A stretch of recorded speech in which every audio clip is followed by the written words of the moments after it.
ಕುಮಾರ್ ಅವರು ಕೆವಿ ಹಳತಿ ದತ್ತಿಗಳ ಅಧ್ಯಕ್ಷರಾದ ಶ್ರೀ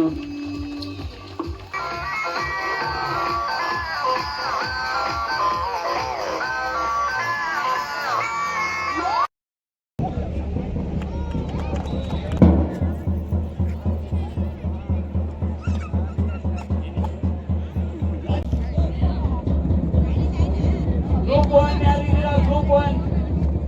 1 ಮುಂದೆ ಹೆಸರಿನ ಕೇಂದ್ರನಿದೆ ಜಾಜ್ಪುರ್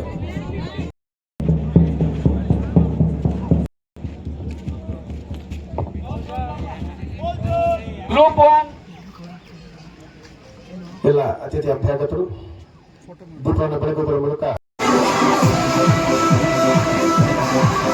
2.5 ತಿಂಗಳಿಂದ ಪ್ರತಿನಿತ್ಯ ಇವತ್ತೇನಾಯ್ತು ಅಂತ ಅವರಿಗೆ ಪ್ರತಿನಿತ್ಯ ದೂರವಾಣಿ ಮುಖಾಂತರ ಬಹುಶಃ ಈ 2.5 ತಿಂಗಳಲ್ಲಿ ನಿಮ್ಮಗಳ ಮುಖಾಂತರ ನಾನು ಒಂದು 5 ರಿಂದ 6 ಸಾವಿರ ಜನ ದಾನಿಗಳನ್ನ ನೇರವಾಗಿ ದೂರವಾಣಿ ಕರೆನಲ್ಲಿ ಮಾತಾಡಿರ್ತೀನಿ. ಅದೆಲ್ಲವೂ ಸಾಧ್ಯ ಆಗಿದೆ ಅಂತಂದ್ರೆ ಕೇವಲ ನಿಮ್ಮ ಶ್ರಮದಿಂದ ಮಾತ್ರನೇ. ಬಂಧುಗಳೇ, ಇದು ನನ್ನ ಕುಟುಂಬ. ಈ ಕುಟುಂಬದ ಶಕ್ತಿಯನ್ನ ವಿಶ್ವಕ್ಕೆ ತೋರಿಸುವಂತಹ ದಿನ 23ನೇ ತಾರೀಕು. ಇಷ್ಟೆಲ್ಲ ಹೇಳ್ತಾ ಇದ್ದೀನಿ, ದಯಮಾಡಿ ನಾವು ಇಷ್ಟೂ ದಿನ ಮಾಡಿರ್ತಕ್ಕಂಥ ಶ್ರಮ ವ್ಯರ್ಥ ಆಗ್ಬಾರ್ದು ಅಂತಂದ್ರೆ ಇನ್ನು ಕೇವಲ 10 ದಿನ ಅಥವಾ 9 ದಿನ ನಮಗಿದೆ. ಈ 9 ದಿನ ನಾವು ಮೈಮರಿಬಾರದು. ಇದೆಲ್ಲ ಏನು ಇಷ್ಟು ದಿನ ನಾವು ಮಾಡಿದೀವಿ ಅದು ಯಶಸ್ವಿ ಆಗಬೇಕು ಅಂತಂದ್ರೆ ಅಷ್ಟೂ ರಕ್ತದಾನಿಗಳನ್ನ ಈ ಜಾಗಕ್ಕೆ ನಾವು ಕರೆದುಕೊಂಡು ಬಂದಾಗ ಮಾತ್ರನೇ ಇದು ಯಶಸ್ವಿ ಆಗ್ತದೆ. ನಾನು ಆಗಲೇ ಹೇಳಿದ್ದೆ, ಇದು ಮಾತನಾಡ್ತಕ್ಕಂಥ ವೇದಿಕೆ ಅಲ್ಲ. ಈ ರಕ್ತದಾನದ ಬಗ್ಗೆ ಪ್ರತಿನಿತ್ಯ ನಿಮ್ಮ ಜೊತೆ ದೂರವಾಣಿ ಮುಖಾಂತರ ಮಾತನಾಡ್ತಾನೆ ಇದ್ದೀನಿ. ಇನ್ನೂ 9 ದಿನ ಅಲ್ಲ 10 ದಿನ ನಾವು ಇದನ್ನ ಮಾತನಾಡ್ತಾನೆ ಇರೋಣ. 23ನೇ ತಾರೀಕು ಸಾಯಂಕಾಲ 8:30 ಸಹ ನಾನು ನೀವು ಯಾರು ಸಹ ಶ್ರಮಿಸ್ತಾ ಇರೋಣ. ಆ ನಮ್ಮ ಶ್ರಮ ಅದೇ ತರ ಆಗ್ತಾ ಇರಲಿ, ದುಪ್ಪಟ್ಟಾಗ್ಲಿ 100 ಪಟ್ಟಾಗ್ಲಿ ಅಂತ ನಾನು ಹೇಳ್ತೇನೆ. ಕ್ರೀಡಾಕೂಟದ ಬಗ್ಗೆ ನಿರ್ಮಲಾ ಪ್ರಭುರವರು ಹೇಳಿದ್ರು, ಭಾಗವಹಿಸೋದು ಮುಖ್ಯ ಅಂತ.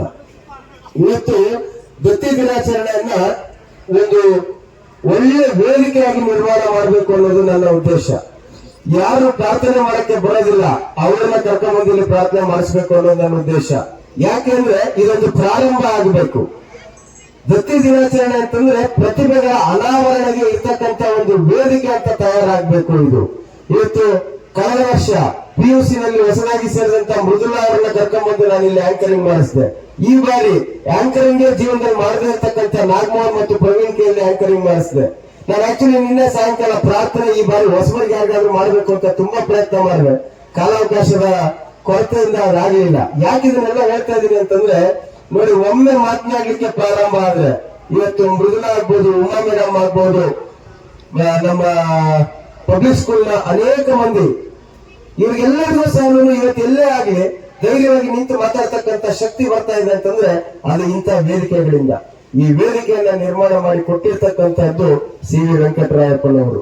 ಒಬ್ಬ ವ್ಯಕ್ತಿ ನಿಧನ ಆದ 26 ವರ್ಷ ಆದ್ಮೇಲೂ ಸಹ ಇವತ್ತು ಇಡೀ ಚಿಕ್ಕಬಳ್ಳಾಪುರ ಅವರ ನೆನಪನ್ನ ಸ್ಮರಿಸ್ತಾ ಇದೆ, ಅವರನ್ನ ಇನ್ನೂ ಜ್ಞಾಪಕದಲ್ಲಿ ಇಟ್ಕೊಂಡಿದ್ದಾರೆ ಅಂತಂದ್ರೆ ಇದು ತಾನೇ ಜೀವನ ಅನ್ನೋದು.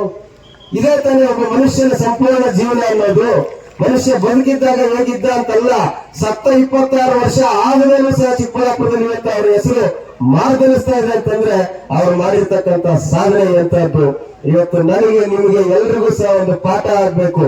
ನಾನು ಸತ್ತ 30 ವರ್ಷ ನಂತರ ಸಹ ನನ್ನ ಹೆಸರು ನನ್ನ ಶಾಲೆಯಲ್ಲಿ, ನನ್ನ ವಿದ್ಯಾರ್ಥಿಗಳ ಮನಸ್ಸಿನಲ್ಲಿ ನಾನು ನಿಲ್ಲಬೇಕು ಅಂತಕ್ಕಂಥ ಸಂಕಲ್ಪ ನೀವು ಮಾಡಿದ್ದೆ ಆದ್ರೆ ಆಗ ಈ ಒಂದು ಶ್ರೀ ವೆಂಕಟರಾಯಪ್ಪನವರ ಶ್ರಮ, ಅವರು ಪಟ್ಟಂತ ಕಷ್ಟ ಇವೆಲ್ಲವೂ ಸಹ ಯಶಸ್ವಿ ಆಗ್ತದೆ ಅನ್ನೋದನ್ನ ನಾನು ಹೇಳಲಿಕ್ಕೆ ಬಯಸ್ತಾ ಈ ವೇದಿಕೆಯನ್ನು ಇನ್ನು ಹೆಚ್ಚು ಉಪಯೋಗಿಸಿಕೊಳ್ಳೋದು